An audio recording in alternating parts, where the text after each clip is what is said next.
Hello world, I'm Chris Pirillo, and you've tuned in to another live edition of the Locker Room Daily Report, or TLDR for short. It happens every single weekday. That's right, I do TLDR for about an hour every weekday, and then that's usually streamed only to my patrons. You can become a patron by heading over to chrispirillo.com and get access to all of TLDR. It usually comes in 3 or 4 parts. One part is me discussing a topic, the second part is Pirillo picks, and then the third part is usually me answering questions from the patrons and then talking about that day's news or anything that happens to be on my mind. Basically, it's a lot of Chris Pirillo every weekday. Again, chrispirillo.com is where you can be a patron, and if you are wondering why I don't talk about tech anymore, well, you're wondering a good thing, but unfortunately you're kind of thinking the wrong way, because I talk about tech every weekday. So long as you're asking questions about it and you're a patron, or so long as there's interesting tech news to cover and I've got a perspective on it, and believe you me, I've had plenty of perspectives to share. So there's tons of daily video happening every single weekday, and really the only way I'm able to keep doing what it is that I do on a regular basis is because of the patrons. So I'm throwing everybody a bone, gnaw on this bone if you will, suck the marrow from this free bone every time Apple does an announcement. It seems that I do a live commentary, and so I decided today to do that live commentary for all who are tuned in. The Apple announcement has not yet started. I'm not rebroadcasting anything because I don't have the rights, and I don't want to get my hand slapped. I'm never going to be directly invited to an Apple event, probably because I've been very critical over Apple's lack of polish over the past few years. It was funny. I saw Ty Moss tweet this morning, "Who's excited for the Apple announcements today?" And I quote tweeted him, and I said, "I'm enthusiastically ambivalent."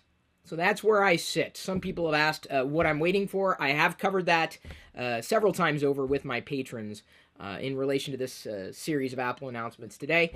Certainly we expect to see iOS 9.3 roll out. I've already covered that. That was a video that all could have watched, so I don't really want to rehash something that I've already covered.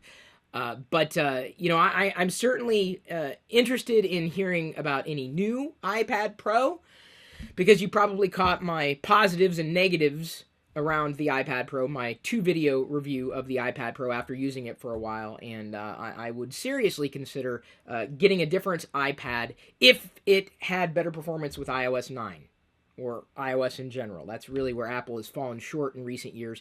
Its software isn't what it used to be at all. They've kind of lost the ball in terms of quality control.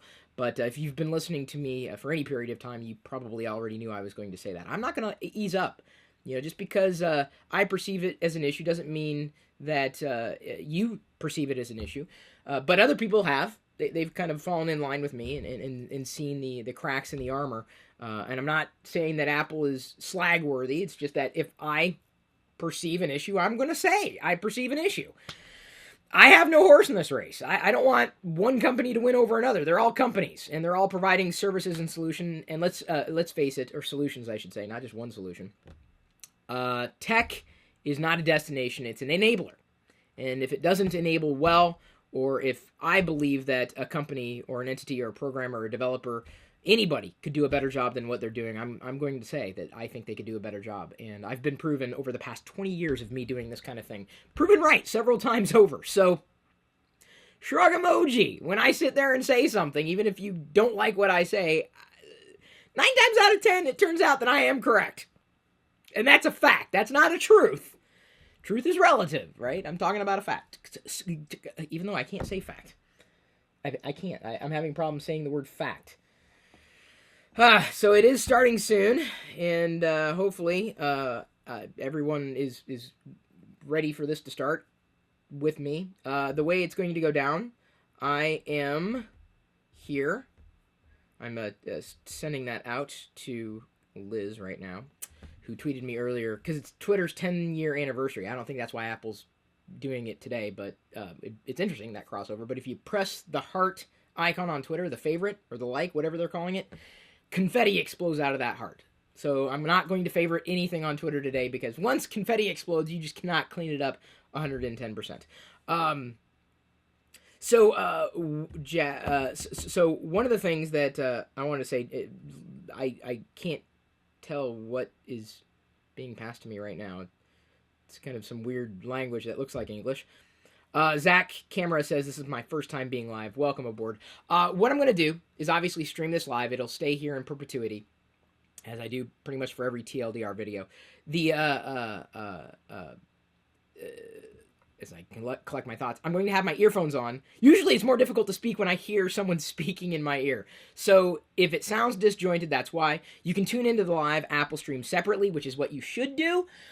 I can't rebroadcast it again because I don't have the rights to do that. Beyond that, I know that I'm going to be answering questions and taking commentary from my patrons. If you're chatting on YouTube, that's awesome. I'm not going to see it. I'm really only going to be addressing the patrons. If you want to become a patron, like I said, head over to chrispirillo.com. You get a lot of the free stuff from me on a daily basis. I've got to provide some value and a great degree of people who support me on a regular basis in the best way that they possibly can. Or I'm now prone to quote from Maya Angelou. This is my favorite quote ever. Never make someone a priority when all you are to them is an option. So that's how I feel. Never make someone a priority when all you are to them is an option. Okay, so now I'm popping back to the live video feed. We should be starting up soon-ish. And they usually kick off with some bit of music. And, roll into other non-interesting announcements.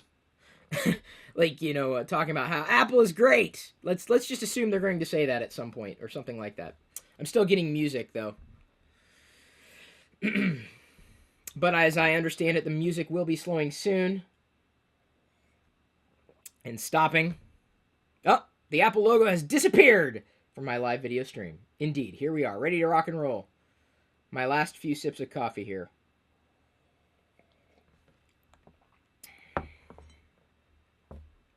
Ugh. Oh, wait. The music came up again and then it faded again. That's interesting. Okay. Oh, Apple Music. What are you going to do? That I know of, my video stream is playing. It shows live broadcast. I'm watching it on an iPad Pro, by the way. Martin Lehman Conbeck says, hello, Chris. Denmark following you. Thank you, Denmark. All of Denmark. 40 years Apple's been around, apparently. 40 years and 40 seconds is the commercial that they're going to be playing right now. And they're playing music.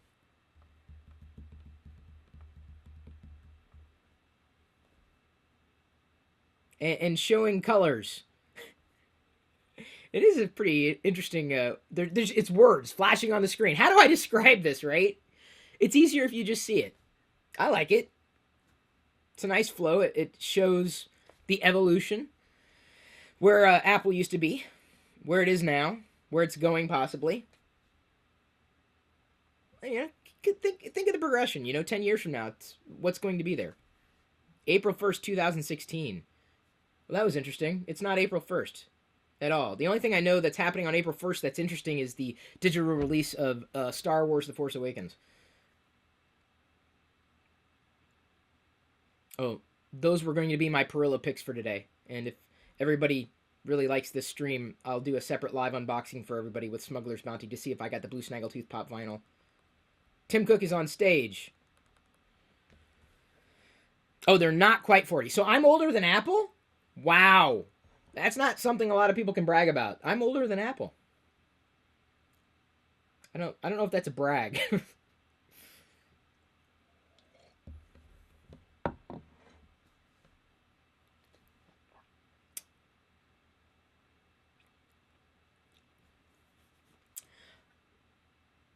They're passing a milestone, and the milestone is 1 billion Apple devices, active Apple devices. 1 billion active, not 1 billion devices. Anybody can do that.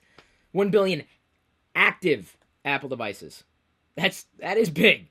That's what? 1/4 of the world's population? Wow. And we're still missing, 2.5 billion of the world's population being online and connected with technology? Wow. That is pretty astounding. I remember life without the internet. I'm old enough to remember. By the way, if you are a patron and you want to add commentary, if you have questions, post on the Patreon page. It may be linked in this video's description on YouTube. And I'll be sure to pass that along.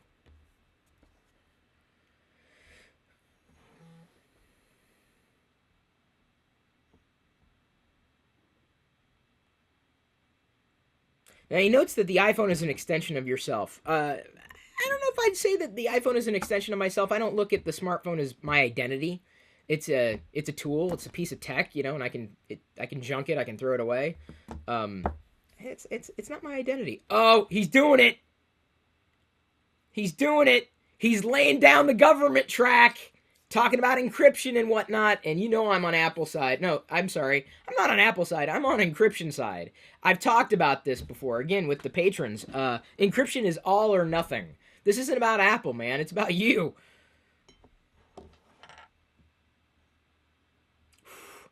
I didn't think he'd get into it so quickly. Wow. Tim's right, man. I don't care if you don't like Apple. Tim is right. I don't care which platform you use, man. Tim is right. Encryption is all or nothing. Wow. Man, you've got to hear this. He's right. The issue impacts all of us. They say they're not going to shrink from their responsibility. Good for you, Tim. Good for you. Now, to me, that was the most powerful part, I think, of what's going to play out in these announcements. Even though he's already done interviews and had a rather amazing story to tell in Time magazine recently. Far more interesting than any gadget.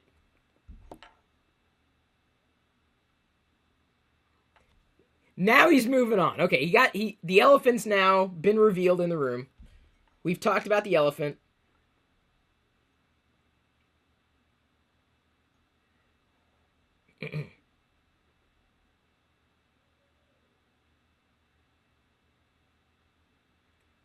They're going to be talking about 2 initiatives.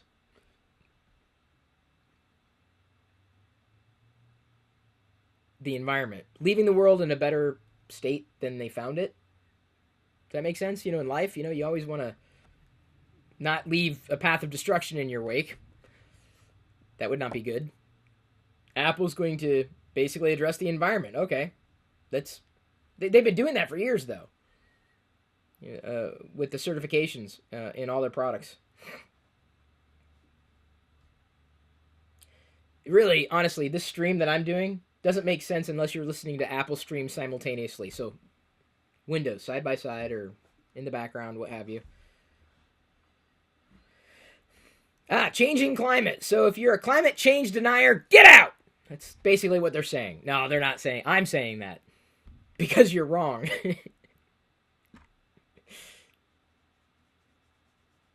Their goal a couple of years ago was to be 100% renewable.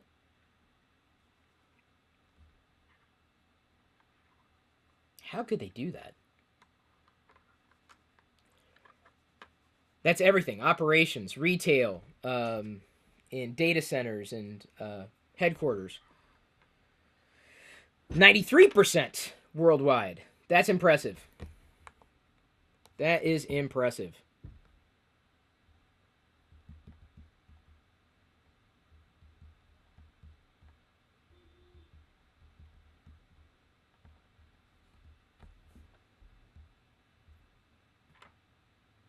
Oh, 100% in China. China's big. I don't know if you knew this. China.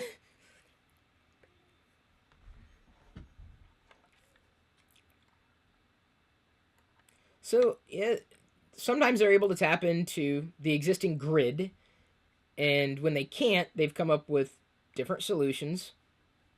And again, they're talking about China.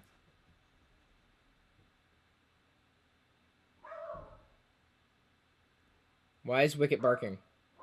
Wait a minute. Do I see yaks? They are now solar powering yaks. New Apple product, solar powered yaks. Solar powered yaks being released by Apple out of China. They're being constructed in China.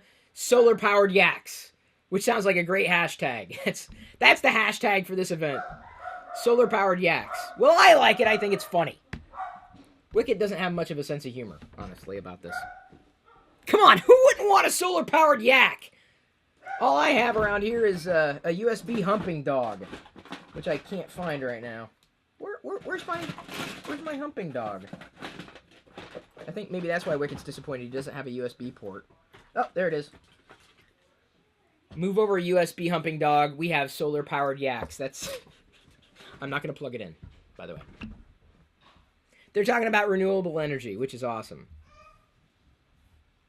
Solar-powered yak face, says Carlos Arujo. Yes.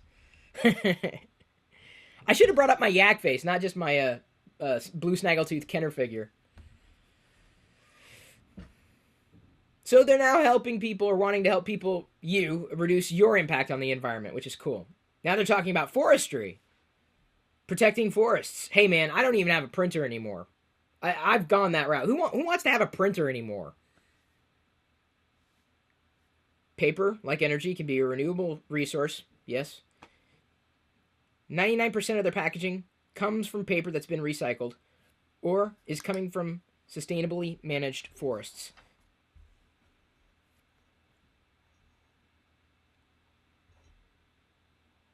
I'm buying up all the plastic, though. All the non-renewable stuff, that's what I collect.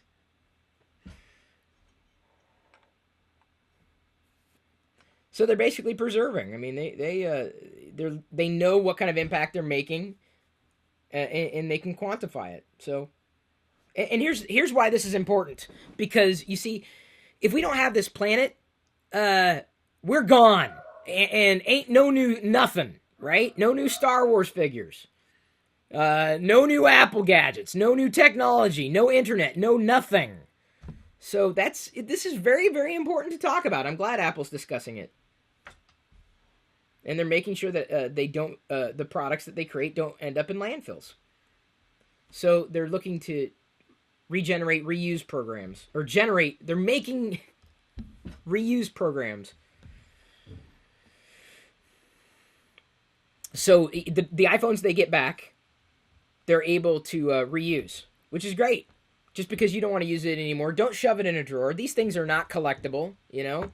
Maybe if you keep them in the box, they could be collectible, but it's a tool. It's like saying a screwdriver. This is a screwdriver that has internet access. It's a very fancy, expensive screwdriver.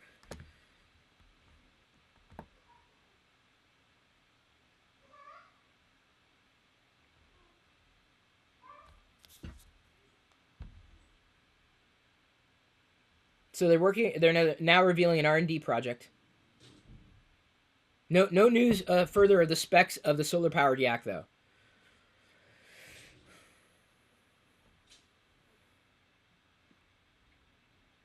True innovation is considering what happens to a product at every stage of its life cycle.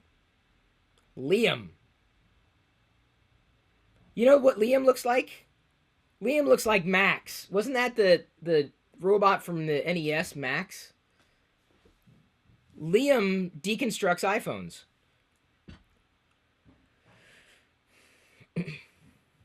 So that materials inside the iPhones could be repurposed. Separates everything. That's impressive. Hey, baby! Did you get a stamp?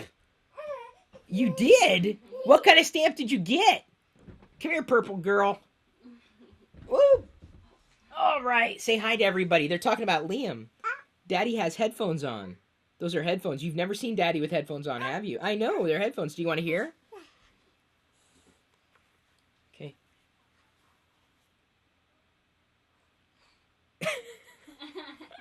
Okay, Daddy has to listen.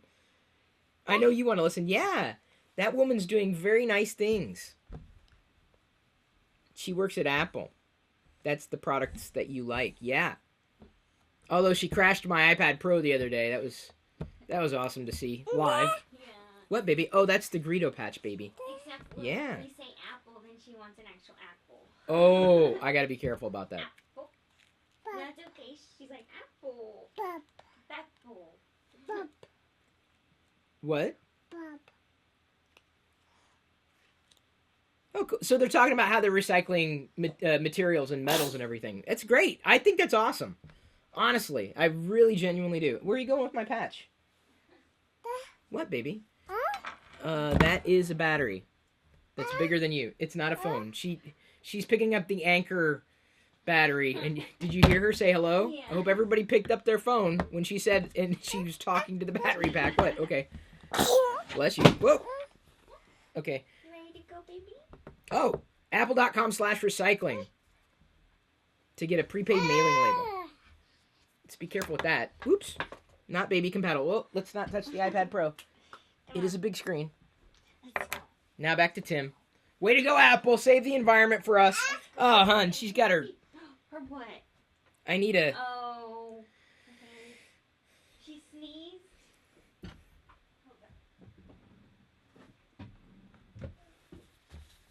I got it.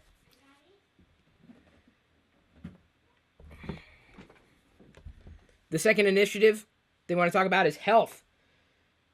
This is what excites me. I'd be interested in getting a new watch. I wear it. I had a dream last night that I broke this, by the way. Oh, yeah. I'm not excited about that. Don't get me wrong. Eric Eichmeyer says, I have an iPhone 3G and 3GS lying around doing nothing. Maybe I can recycle them now. Dude, you can sell them. You can make money from your old phones. I don't hold on to my old phones. Ashton Schwinn says, I love Jedi in Purple. How cute is she? She's amazing. She's growing up with all the things. But Steve Jobs, I kind of think like Steve Jobs with the family. He didn't let his kids play with a lot of tech. So I'm kind of in the same boat there. I don't want Jedi to play with a lot of tech. Steve Jobs was that way, ironically. I don't know if you knew that. I swear, that's what he thought. I'm following the Steve Jobs methodology of technology in the home.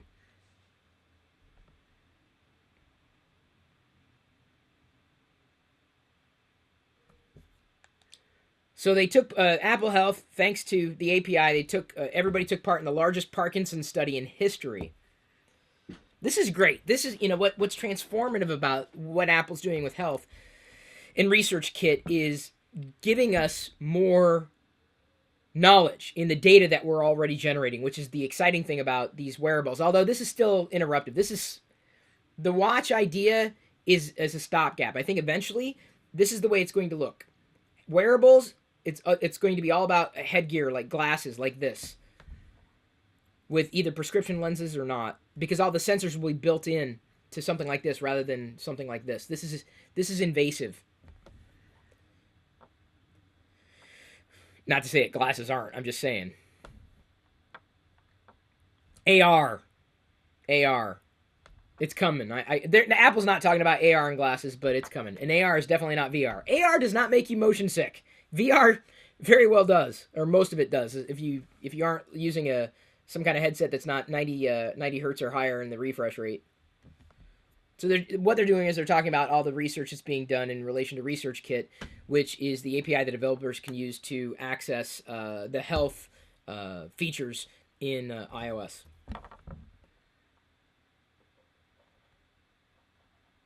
This is great. This is great news, man. Your health. I mean, if you don't have your health, you got nothing.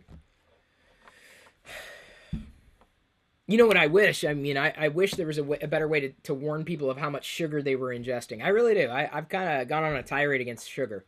But then again, I went into a restaurant. We usually don't go out to eat anymore. But I went into a restaurant the other day, and the person that we usually see in there, she asked if I had lost weight. And I'm like, yeah, 30 pounds. Thanks to Jerry Barnacle,'s Nerdgasm. He's trying it again. And I told him, I messaged him. I was like, if you want to do it, I believe you can do it. He can do it. I'm telling you, 99% of what it is what you're eating. You know, and I'm not going to back down on that. Let's see here. Eric has a Microsoft band. I've seen the Microsoft band, but it's usually only from people who work at Microsoft. Usually, not always. You got to take your health in your own hands. You can't rely on anything else. This isn't going to help you lose weight, man. It's not. Not unless you use that data or the data that it's surfacing and turn that into action. You know, people who rely on other people to do the work for them, you're just lazy is what you are. I'm not saying that you're lazy if you don't do it. I'm saying that if you expect that technology is going to help you lose weight, you're lazy because you have to do the work. You have to do something. You have to take action. Don't rely on somebody else. Don't rely on technology. Rely on yourself. That's ultimately where it starts. That's ultimately where it ends. Don't use technology as a crutch. This is not going to help you lose weight unless you take action. That's the bottom line. Responsibility. And I'm not even talking about losing weight. I'm just saying being healthy, making decisions. Your decisions are going to impact you for the most part. And then you're dealing with genetics as well. That absolutely has a play into it. or comes into play, I should say. So think about technology as it evolves, helping us live better lives by being able to warn us ahead of time when something bad is going to happen or potentially happening. That to me is transformative. That's pretty exciting technology, helping us better understand ourselves, better being able to take the data and turn it into action items, reminding us to stand up. That's a good feature. Sending a heart squiggly to somebody else or your heartbeat to somebody else, that's gimmicky. This health stuff, not gimmicky.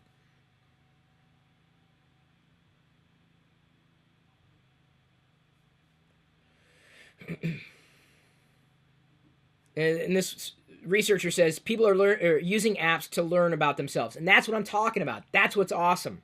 It's not just this, it's what it can do. It's not a destination, it's an enabler. If this can enable you to lead a happier life, a life that you're living anyway, but to help you better understand the data that you're already generating, that's transformative. That's awesome. Because you're doing it anyway. You just you have no easy way of quantifying it. That's what I think the promise of wearables has been. And health is right at the center of it. Because without health, you got nothing else. I don't know what else to say. That to me is it's a nice topic to talk about. How transformative technology is with regards to our lives. I'm always going to be fascinated by advancements in health and in science. And I love that technology is helping move this along.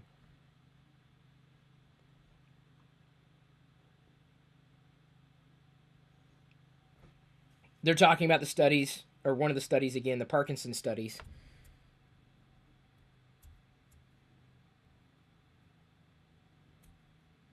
So they're able to get, the researchers are able to get data from a wide variety of sources all around the world, and it's legit.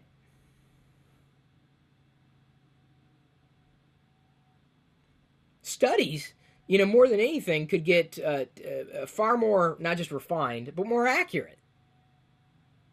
Don't get me started on whether or not you should believe studies, though. Oh my God, because there's so much you have to dive into when it comes to studies. Who funded the study? Is there bias, inherent bias? Who has access to the data? I don't always trust studies. Don't always. I mean, just think about that. At one point, fat was bad for you. Then it was good for you. Then it was bad for you. Oh, Care Kit. Okay. New framework? To build apps to empower people to take a more active role in their care. Bam! That's cool. So the first one that's being released is for Parkinson's. So it gives you access to your data. Man, this is at the heart of it, man. If you don't have access to your data, you're doing it. It's your life, I love that. So that you can have a more informed discussion with your care provider, or just know what's going on. In some cases, you could be more informed. I mean, ignorance is not bliss, especially when it comes to health, man. When there's something wrong with you, I bet you want to know what the hell's wrong with you.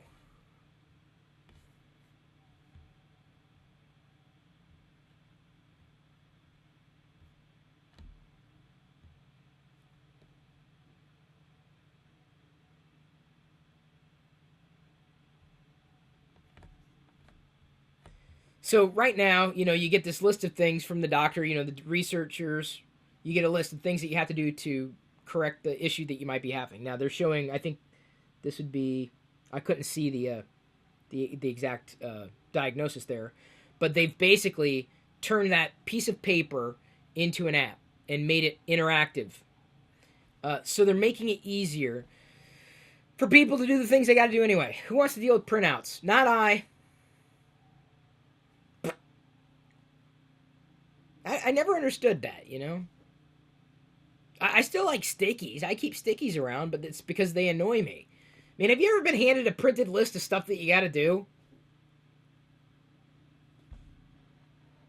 So they're basically building the framework so that developers can effectively, with CareKit, this new framework, basically make it easier for patients to monitor what they're doing and to maintain what they're doing and be as healthy as they possibly can be, as well as to intercommunicate with their care provider, their doctor, physician, surgeon, whatever the app developer could dream up.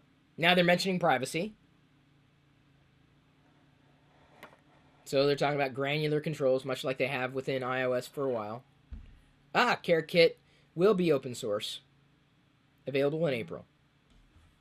Hey! A push notification just went out from the free Locker Gnome app, which is still available for iOS and Android, though we don't necessarily use it for anything apart from push notifications when it works. All right, back to Tim.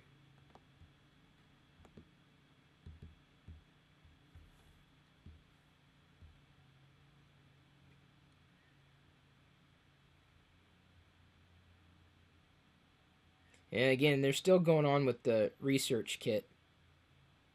Or maybe he's just wrapping up.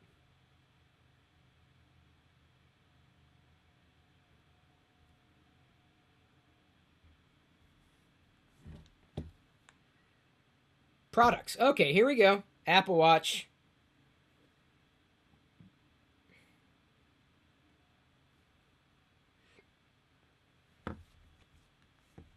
Well, the Apple Watch is the #1 selling smartwatch in the world. Highest customer satisfaction. Frame rates isn't great, or frame rates? The frame rate isn't great. It still drops frames, but it's gotten better with every revision. It has. No doubt about it. I don't know if not being a watch wearer, I don't know if I could get I had a dream last night. The only time I've ever had a dream about the Apple Watch. And it broke. It was funny. But I don't use any apps. What apps do you use for the Apple Watch? None, because they all suck. Apart from what's built in. Honestly, I think my #1 use case for the watch is weather, believe it or not.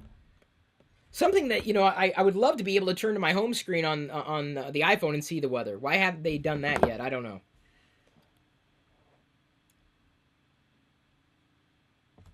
New band, new material, new colors.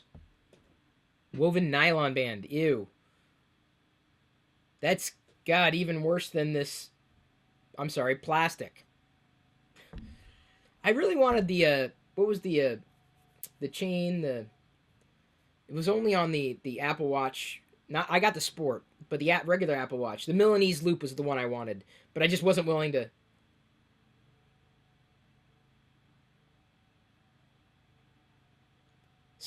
Space black Milanese loop. Can you get the space black Milanese loop for the Sport? Can you? That's what I want. That's what I want. Milanese, can I get that? Can I get the Milanese loop for this? I would love that. But they didn't really mention it. Apple Watch now starts at $299. Now, when I'm done with this, and if I decide to get the next version, I don't think they're going to talk about the next version today. Maybe they will. Diana will probably wear this. Apple TV, bringing all new capabilities. Again, with every passing revision, it's getting better with features. It's not great. It's okay. It's better than everything else, which doesn't mean it's great. It's just better than everything else. And they mentioned this before. The future of TV is apps, and that I agree with.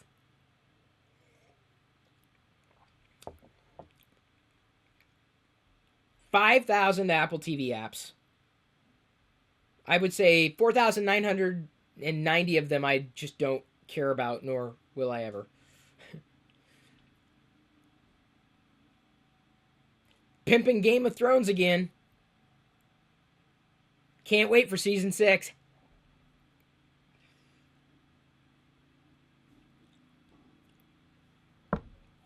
Cool sports apps, but I don't care. I mean, I honestly, of all the things I wish I could care about in relation to a lot of these updates, I wish I could care about the sports stuff. Because there's some pretty cool sports apps out there, I admit it.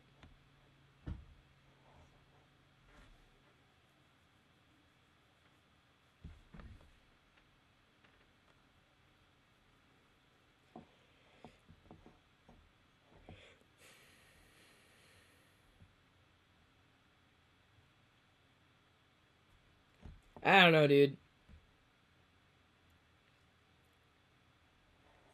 They're showing a handful of apps that work on the TV, but I don't know. Maybe if there were some killer games to play. And I believe they're pushing out a tvOS update. And now they're mentioning Siri. The technology that works half the time, all the time.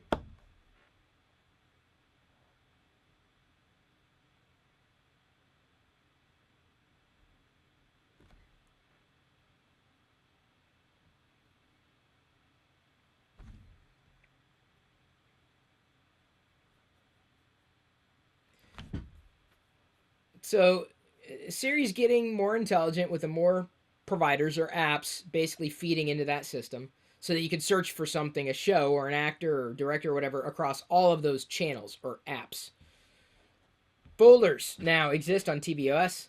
iCloud photo library is supported. Well, and I'm guessing this update rolls out today. Live photos now supported. Siri for the App Store. Dictation. Hang on, did they say better input management? Hey, Renee Ritchie. Earl Green says, but you can pair a Bluetooth, but can you pair a Bluetooth keyboard with it? I believe so. And as a matter of fact, the updated remote app, although it hasn't been updated in a few weeks, it does support the keyboard input by way of a connection with the remote app. Although the remote app is in sore need of updating.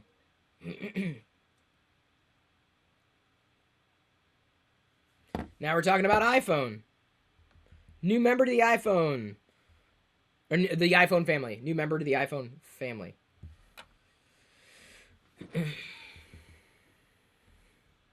Greg hits the stage.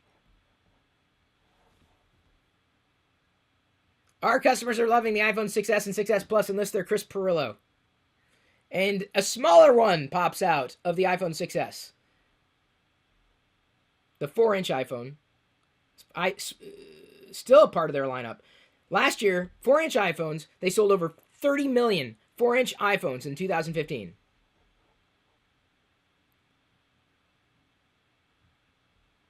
But remember, for perspective, it took earlier, for them to achieve 30 million with iPhones in general. Some people love smaller phones, that's true. My mom was one of those use cases. Although, as you saw recently with her talking about her iPhone 6S, she's happy enough. I think she would have wanted something like this more. A 4-inch phone.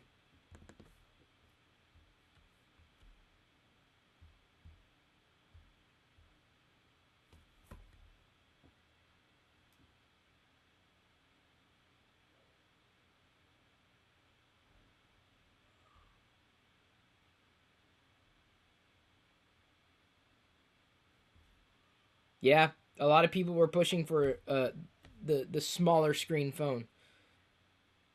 And it's happening. He says, as you may have heard, we're calling it the iPhone SE, going to the leaks. It's nice. I'm sticking with the 6S.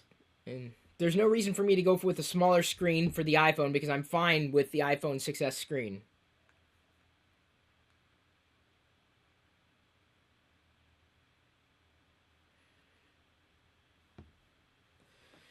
So they've updated it. I mean, here's the thing. They've got the parts. They've got the materials.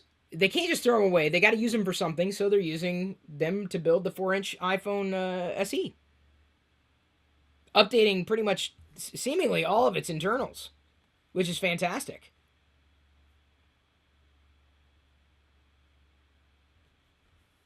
Ah!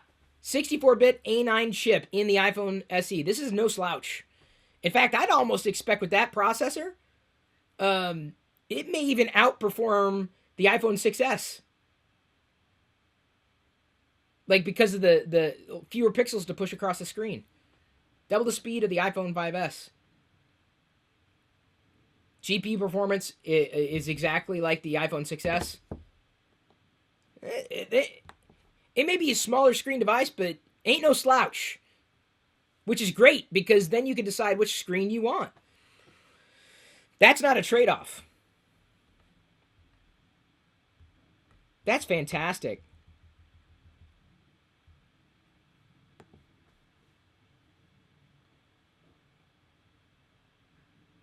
It's basically like the iPhone 6S, but with a smaller screen. Now we'll hear about the cameras here. Oh, there's Craig Federighi.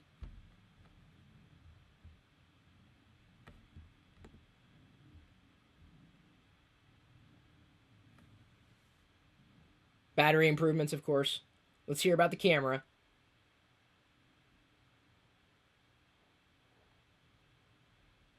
12 megapixel eyesight, focus pixels, True Tone flash, new ISP, image signal processor, panorama mode.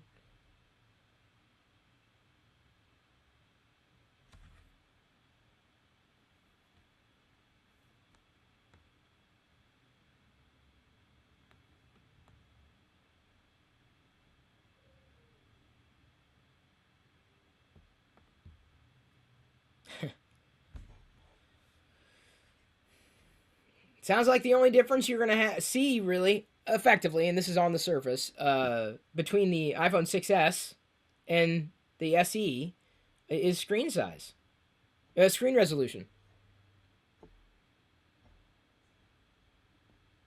It's cool. They're basically talking about an iPhone 6S that's smaller, effectively. I mean, differences in design, too. Outright.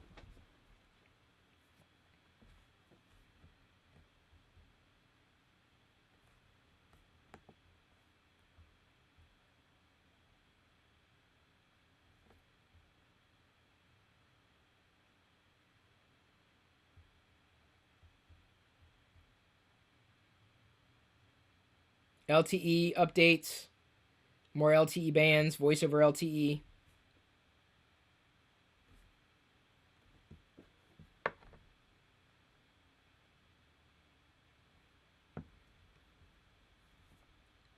.802.11 AC. Keith Bayer says, "Did someone mention the cost of the 6SE?" No, they're getting to it. I'd be more than sure about it being about $100 less than the iPhone 6S.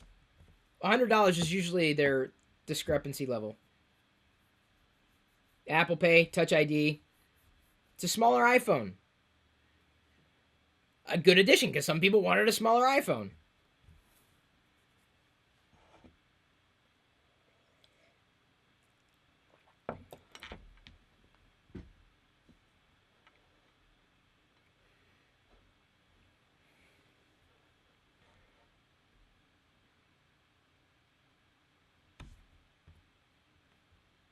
Now they're talking about the environmental standards.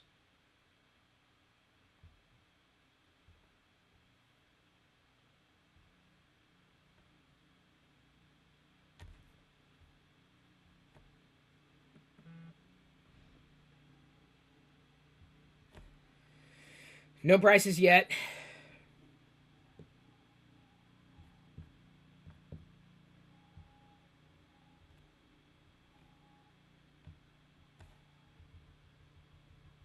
There we go. Here's cost. I'm saying 100 less. $399 for a 16 gig.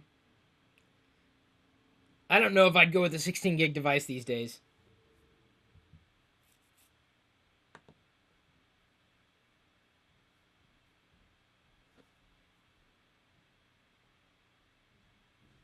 $64 gig, $499.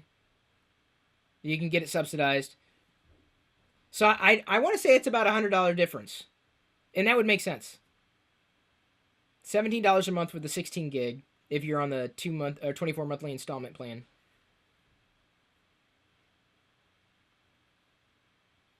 So iPhone SE 17 a month, iPhone 6S 27 a month. So again, a $10 difference there per month. I'd say about 100.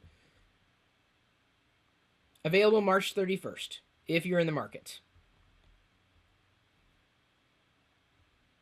If you're in a country that basically will have it to be offered on that day.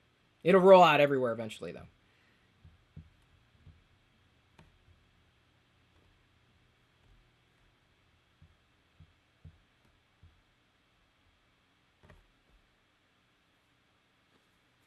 But he has more.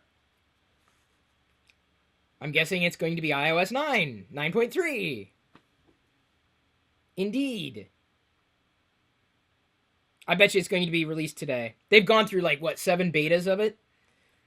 I talked about this, like, the 3 features I'm looking forward to, very much so.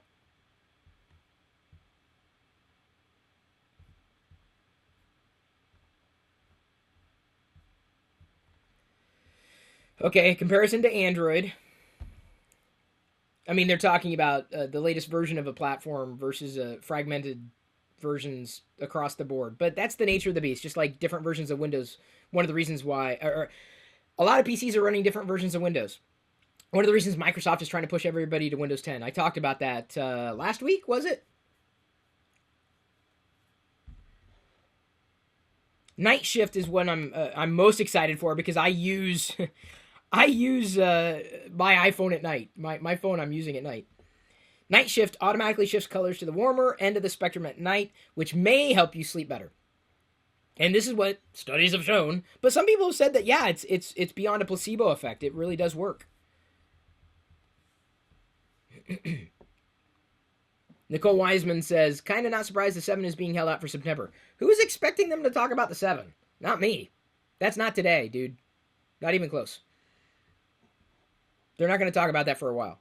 They're not going to talk about iOS 10 or the next version of OS 10. That's going to happen at WWDC, likely in June.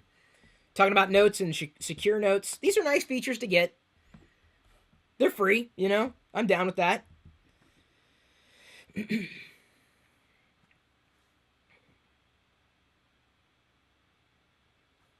Okay, as they're running through the list of features in iOS 9, let me go ahead and do this. Health app is getting an update. And you know I'm excited about that. What I'm going to do now is show you the list of patrons. I do this once every TLDR during the live broadcast that most people see even after it's live. See, again, I do the live broadcast for my patrons. They get all of TLDR, not just a fraction of it that everybody gets for free. And they support me directly. That's awesome to have. And some of them get their names in there if they're at a certain pledge level or higher. I couldn't do it without my patrons. Really couldn't. And that's something I've talked about at length over time. I'm excited to talk about a lot of the stuff they want to talk about, but I usually do a lot of my tech talk with patrons these days. A lot of that is that advice is going to them. CarPlay is getting updates as well.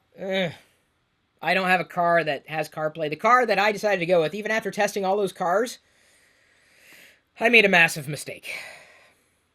The car that I have sucks. I swear at that car at least once a week. Like, the stupid car. The engineers that developed that car and the software in the car, not very smart engineers. Like, I just don't... It's like these engineers decided it was good on paper, and then when you actually go to use it, it's like, this is not usable. Let me put it to you this way. I'd rather use Google Maps or Apple Maps. I'd love to have CarPlay, but that didn't dictate my my car. I'd rather use Google Maps or Apple Maps to navigate somewhere than the built-in nav system. It's that clunky. But we got a good deal on it. Now I know why. Oh, iPads in the classroom. Another good update for iOS 9.3.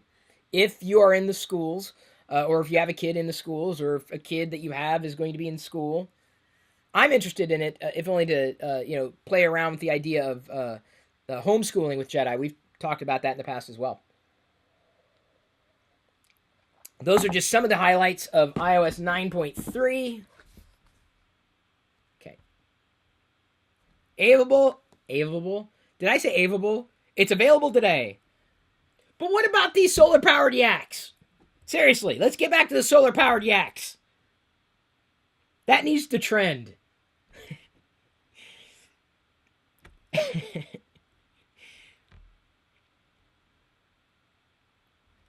Checking software update now? No, not yet. Still iOS 9.2.1. I love updating my platforms and my software. I love it. iPad's getting an update now. Let's see if they spec'd out the smaller screen iPad, which would probably give it better performance with iOS 9. because the iPad Pro drops frames left and right. Not as bad as other iPads. But honestly, it's the software optimization that would drive me back to a smaller screen iPad. I'm not even joking. There's so much... The layout snags on the iPad Pro right now, the big screen, the 12.7-inch screen, egregious. And that's bad. Not egregious in a good way.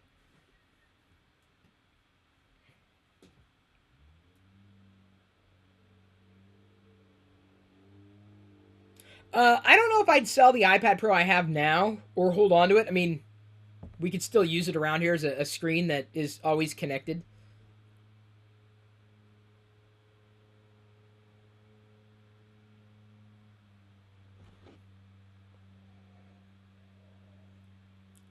I don't have an Apple Pencil. Don't really need an Apple Pencil. Don't have the case, the smart case. Is that what they're calling it? Because it just looks clunky.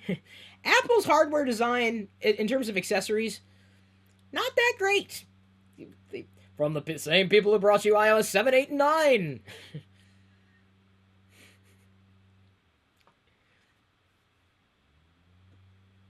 I love it. Inevitably, even after being critical about some of these things from Apple, someone's still going to call me a fanboy. Earl Green says, Chris, are you one of those the speaker is talking about that has fallen in love with their iPad Pro? No.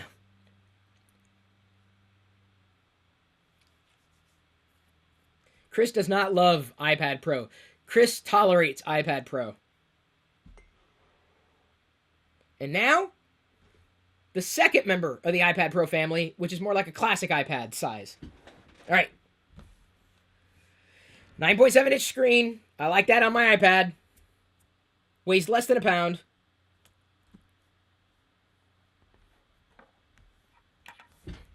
What does it got?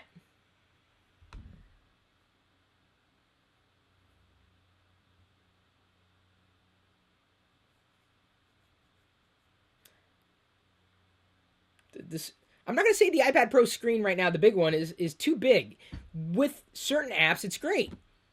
But it's just the layout of iOS 9 and the app lack of support for that resolution. It's ganky. Ganky? Can I use that word? Ganky? Hinky? Not necessarily janky. There is jank, though. Sometimes in Safari, when I type or tap the address bar, you just see dropped frames left and right. Why are we talking about Windows users? Oh, so the stat is a lot of people come from the Windows PC to the iPad Pro.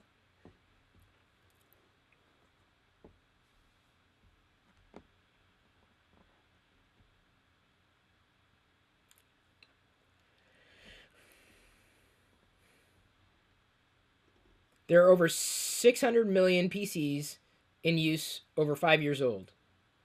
Now he's saying that's sad? Why is that sad?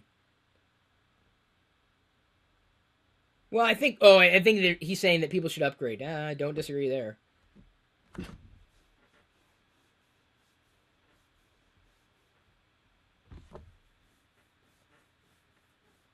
So again, they're trying to win over PC users. I said that before the iPad Pro was launched. I said it's a play against Windows PCs. Over 1 million iPad apps. But the problem is they don't necessarily look great on the iPad Pro, big screen iPad Pro. Pro display on the new iPad Pro. Same material. Oxide TFT, just like in the new or the old iPad Pro. Photo alignment, custom timing controller.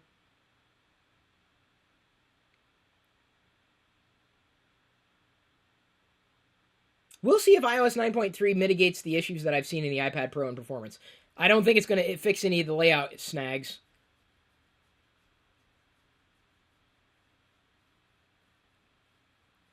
Less reflectivity than the iPad Pro, or the iPad Air 2. In fact, the iPad Pro that they're talking about is very well I think the replacement for the iPad Air. 25% brighter than the iPad Air 2. I'm not disappointed that I upgraded to the iPad Pro.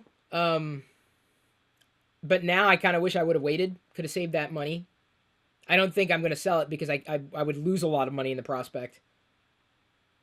Or in the process. Not the prospect of losing money is not good. 25% greater color saturation, and they're comparing this against the iPad Air 2. Night shift compatible. I'd expect that with every modern iOS 9.3 device or higher.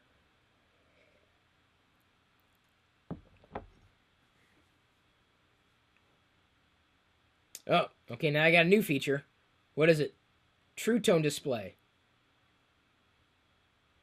What you talking about, Willis? Measures the color temperature of ambient light and adjusts displays to match. That's cool!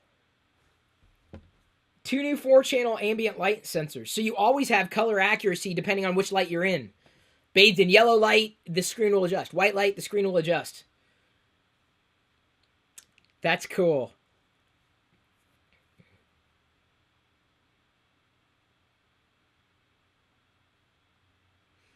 That's kind of exciting there. Because I've had to use the Huey Pro for years to do that. And I don't even do it anymore. I don't calibrate screens anymore. I got tired of it. But that's built in? Wow.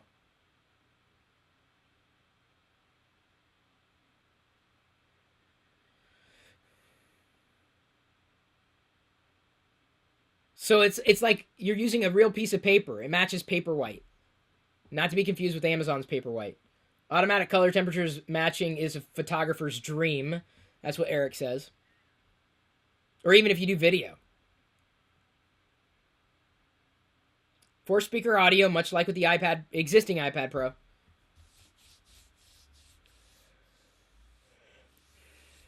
$2x the output as the iPad Air 2. Again, they're comparing it to the iPad Air 2, which makes sense. Pro performance.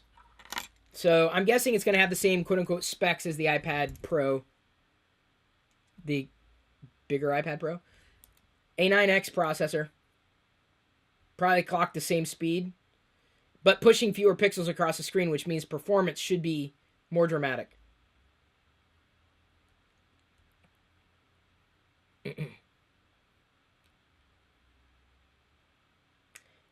But I see too many drop frames still on the iPad Pro. The newer, I'm not going to buy the iPad Pro immediately. I want to see some performance in store. I want to do my swipes and my zooms and everything to see if I really see the difference. And if I don't, I'm not going to upgrade. I'm just going to be flat out honest with you. Because if it still drops frames in the same place, I mean, they're talking about faster processors. What's the point if you haven't optimized your software, Apple? And that's where I talk about specs being irrelevant. The actual experience, unless it's really truly changed. I mean, beyond the addition, like of the color matching, that's cool.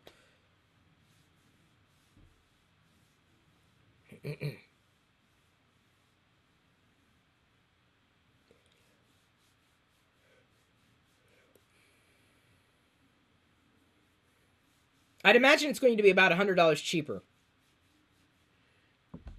than the equivalent spec a bigger iPad Pro. Smart keyboard, but likely designed just as sloppily as the original iPad Pro.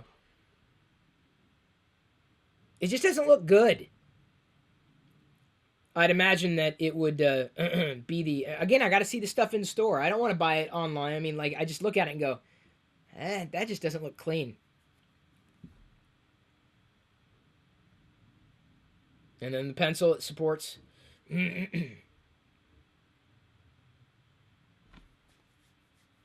This could be key for students.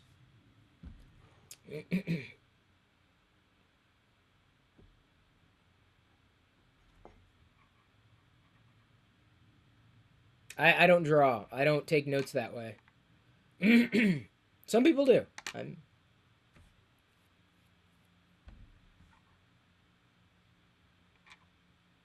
Of course, it's got palm rejection built in, naturally.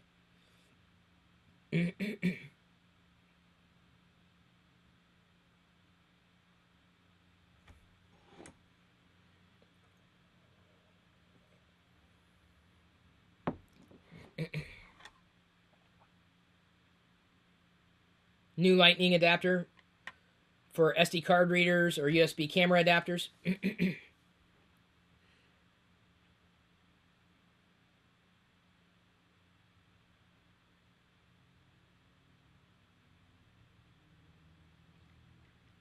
You can plug in an Ethernet adapter now. I didn't know. Well, if you could do that before, I didn't know. Not that I would want to. Advanced camera. This has been updated, but given that I don't use the iPad camera a lot, it's nice. But again, I'm looking for good performance. iOS performance. Fewer dropped frames, please.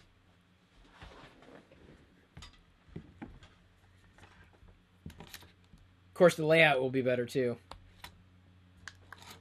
12 megapixel camera now, focus pixels, True Tone flash, new ISP, panorama, live photos.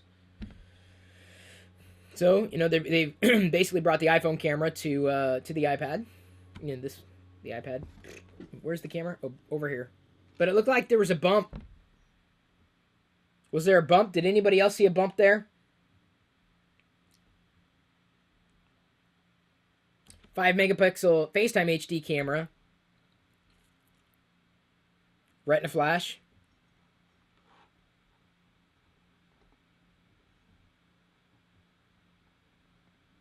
"4K video." Okay. Yeah. We'll see the perf. We'll see the perf. We'll see. Environmentally friendly, but nothing that I think would drive me from this gen iPad Pro, even selling it or getting a new one. Not outright. They're going to talk about price soon, I'm sure. 4 metal finishes. So it's now available in rose gold, which if you have a rose gold phone, makes sense. Cases and covers. And I've been very disappointed with my silicone case. iPad Pro 9.7 inch. It's going to be 32 gig for $599 or 128 gig for $749. This is Wi-Fi. 128 gig, $749. How less expensive was it? 256 gigs. $899. Wow.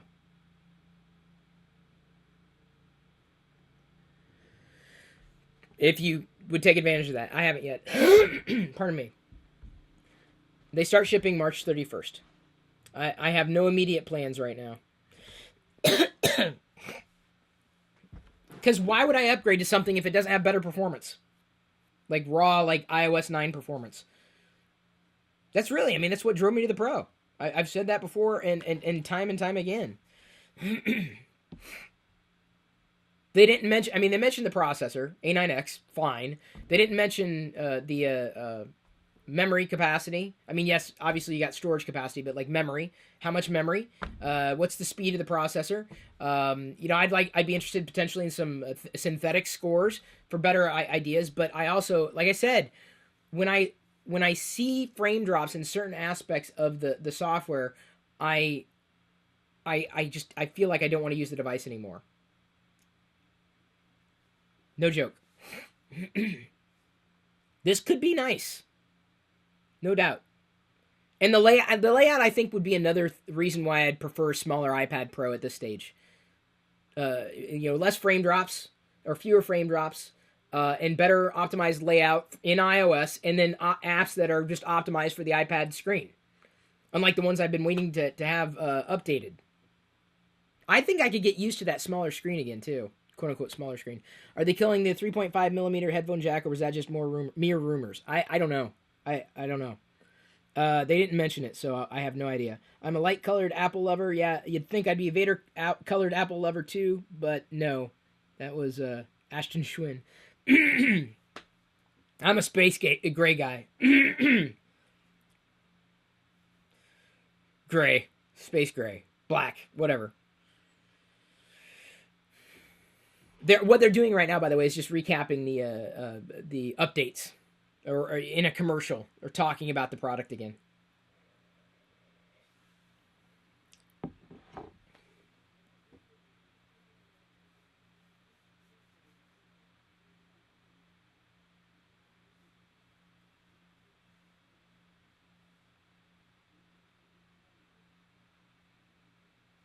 In fact, I may continue to watch Daredevil season 2 on my iPad Pro.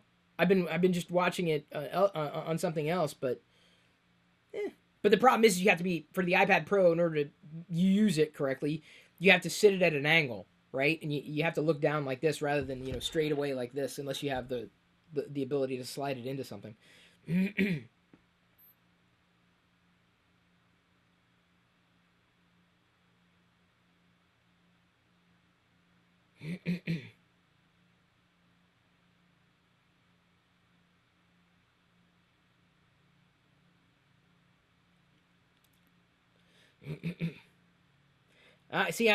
Again, the pencil and the keyboard weren't the things that sold me on the iPad Pro.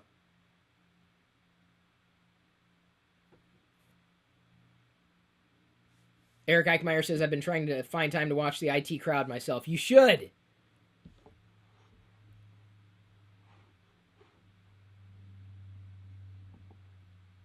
Yep, the EyeSight camera, the camera, this is a thing that's going to get slagged. The camera has got a bump. That wouldn't necessarily bother me, but it may bother some. Another thing that may drive me to the 9.7-inch iPad Pro would be the smart... What is this? The smart flap? This thing? I don't like silicone at all. It just attracts too much crap and grime. Again, there's so many shortcomings to the iPad Pro. I know I should talk about the positive things too, but it's got a big screen. That's the biggest benefit of the iPad Pro. The bigger one now. Oh, $200 price discrepancy. Yeah, now I really wish I would have waited.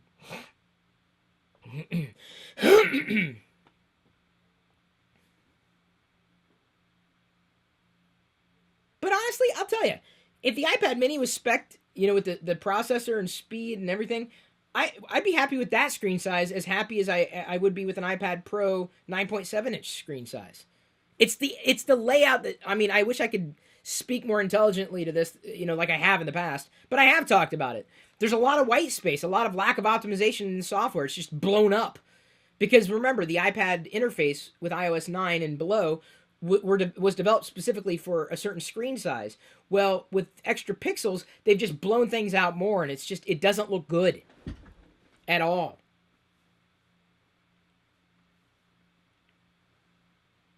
So now they're recapping. So I think they're done with the event, or just about done with the event. Let's see if iOS 9.3 is available yet. Checking now. Oops, wrong one. Nope, not yet. They're recapping. I'm checking for updates. It probably won't be available for another hour or so. They rarely do one more thing. Like, that gets me excited. Oh, and one more thing. We're releasing the solar-powered yak. He's going to recap, and I think he's going to mention the encryption debate again. But as far as I'm concerned, it's not a debate. There's just one side.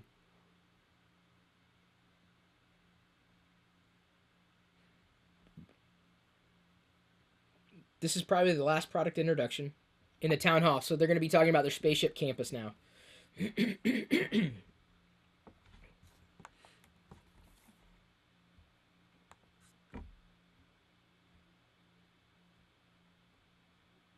The iPod was announced in the room that Tim Cook is standing in.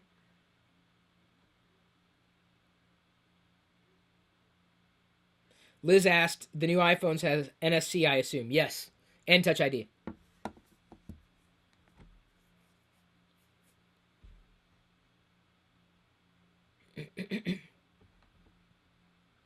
Whoa.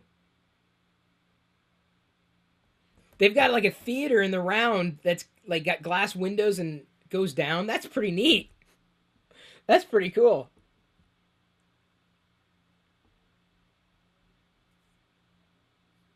Yep, that's about it, folks.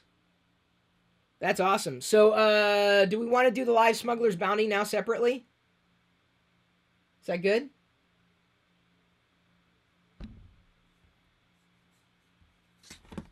Mitchell C. McClendon says, hey, Chris, one of the problems I have with experiencing is when a Bluetooth keyboard gets stuck on the caps lock.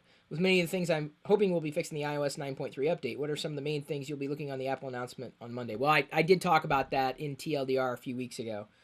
Orlando Mascoro asks, what are you most excited about in the announcements Apple announced today? Are you going to be buying anything announced? I think I've covered that. These are patron questions, by the way. But I have talked about the 3 most exciting things in iOS 9.3. That video has already been done. So we'll link it to you. Make sure you see it. I don't know if I really want to see, as I said, I want to get the new iPad Pro, the smaller screen iPad Pro now, if only because I want to see the performance. Like in Safari, for example. Let me go ahead and show you here. This is what it is. I'm just tilting the screen this way. If I tap here, sometimes when I tap a new link for a new link, I see drop frames. Sometimes I don't. And so it's kind of this way, that way, the other way. I'm not sure if I'm going to perceive those snags, and certainly would want to see if synthetic benchmarks match the current iPad Pro. That would lead me to believe that I would see a better visual performance with fewer pixels being pushed across the screen. The iPad Pro would be able to handle iOS substantially better because it just like the difference in the discrepancies with the iPhone 6s versus the 6s Plus. Or the iPhone 6 and the iPhone 6 Plus. Massive differences in terms of performance. Massive. And I don't care what anybody says, there are absolute problems that Apple has yet to address. So that's what drives me to new hardware, is better software performance. Don't know what to tell you. That's just the way it is. Jackson asks, how long do you believe before Twitter and Facebook will be able to, at last, top social networks in future years? I don't really understand the question. How long will they be able to last? Probably indefinitely, or until there's something better that comes along. And even if it is better, it may not mean that it's going to replace something that exists. Momentum is a great thing, right? Just because something is demonstrably better, and this actually is relevant to the conversation of hardware, just because something is faster doesn't mean it's better. Just because something's bigger doesn't mean it's better. Something else may come along that has all the features you may want, but it doesn't have the user base. It doesn't have the community. So it's not. It may be better on paper, but in actuality, it's not better. Kimberly John says, since I've been having video editing problems, I've decided it might be time for me to look at a desktop. Haven't had one in 10 years. See, again, Kim, she's been using a PC and been trying to use an old version of Movie Maker. I tried on Android. She's got an Android phone. Try it on Android. There are plenty of video apps, and I know you're not sure about that, but my dad uses his iPad to edit video. That, granted, it's a bigger screen. Would I have any recommendations for something that has enough hard drive that I can have decent editing software for videos, music, and anything else, but not have to worry about deleted the said edit immediately afterwards, so I have room for the next project? Okay, I don't know is the answer to that question. You need a lot of storage if you're planning on holding on to all the video. I think most of the capacity options out there should be more than sufficient. If you're not holding on, once you're done editing the video, move it off to an external drive. Get it off that system. If that's your primary editing system, keep that storage space freed up. Granted, go for as much as you can afford. Go for as much as you can afford, as fast as you can afford. That's usually the bottom line. Or as I mentioned to Jason, a.k.a. Yakface, the other day, if you're looking for a new PC, I'd start with the Microsoft Signature Series for a Windows PC. Ashton Schwinn says, I probably wouldn't know if I was seeing drop frames or not. I have no idea what it's like. Oh yeah, you're lucky, Ashton. Once you see things, you can't unsee them. It's disgusting how many visual snags I still see in iOS. Mike White says, really excited for the next Apple event, possibly to announce an updated Mac Mini model. I wouldn't hold my breath. Surely will be an incredible deal. We'll see. I'd love to jump into the world of Apple with a fresh new model. You can, but I wouldn't hold your breath. Don't wait for new hardware. If you can wait until the next one's announced, wait. If you can't wait, get something now. I mean, there's no telling when it's going to be. Don't believe rumors. And I wouldn't necessarily expect to hear anything around WWDC. Maybe in September. Maybe, but it's going to be that long. WWDC is probably not the time. WWDC is typically all about software. I think what was interesting for this March event was not hearing an Apple Watch update. Maybe we'll hear about a new version of an Apple Watch if they have anything to show with the September announcements. Would be likely when we'd hear something. The only thing I'd expect to hear in an Apple Watch, maybe better battery life, though that's not been an issue for me at all. Maybe a smaller profile and more sensors. I think more sensors is what's going to sell the Apple Watch upgrades. I don't know if I see any other questions right now. if I can further address questions that I haven't already addressed before, I'd be happy to flesh those out or reply on the Patreon thread, like I said, with the videos that I've already produced to answer those questions in full. Jackson asks, do you think Apple will ever add a USB port to an iPad? They have. It's called a Lightning adapter. That's it. Period. End of story. It's not going to change. If it did, it would probably be USB Type-C, potentially. But remember, USB Type-C would take up more space, potentially, than the Lightning port. And Apple controls the direction of the Lightning port with USB Type-C being used in some models of Apple products, specifically like the MacBook line of products. That's USB Type-C. I don't know if it's going to move its way into the iPad. I think they're working with less space, and they don't want to make things more bulky just to accommodate, another standard. And don't get me wrong, I'm all for USB Type-C. Believe you me, I'm a fan of reversibility. If only because the Lightning adapter and the Lightning port made that something that I absolutely wanted. So I guess we are going to move into doing a live Smuggler's Bounty unboxing. This is the second unboxing of the Smuggler's Bounty. My other box I unboxed live with the First Order podcast the other night. I was invited to do that. So it was a group unboxing of the same box. None of us got the blue Snaggletooth pop vinyl. We all got the red Snaggletooth. My box was, I guess this is a problem with the series, but my box came damaged slightly in the corner. Kind of disappointed about that, but it's a tremendous figure. I do. I love the creatures, But I want the blue Snaggletooth. That's what I want. And so hopefully in the second box I have a blue Snaggletooth. Even if I don't, that's okay. I got the blue Snaggletooth I wanted. The Kenner figure. I should eventually get this AFA graded. Eventually. But I'm afraid of sending it away, man. I don't want to let this out of my sight. I love my blue Snaggletooth. Love him. Crown jewel. Okay, so the other thing I need to do and remember is to change my t-shirts because I've got the I got the t-shirt from the other Smuggler's Bounty. Which t-shirt is this? Well, if you watched the First Order podcast live, you would know. I'm showing you the back, which is black. The other side is what you're going to see in a few minutes in the live Smuggler's Bounty stream. And again, just to throw a free bone, since we're throwing free bones around today, everybody can tune in to the Smuggler's Bounty stream as we do it live as today's Pirillo picks. So thank you, everybody. I'll see you in another 10 minutes. You should see that show up in your feed or your email notifications or on the Twitter stream as soon as we get going with that. But thank you, everybody, for joining me for the broadcast. Thank you for sticking around, listening to me. I do appreciate it.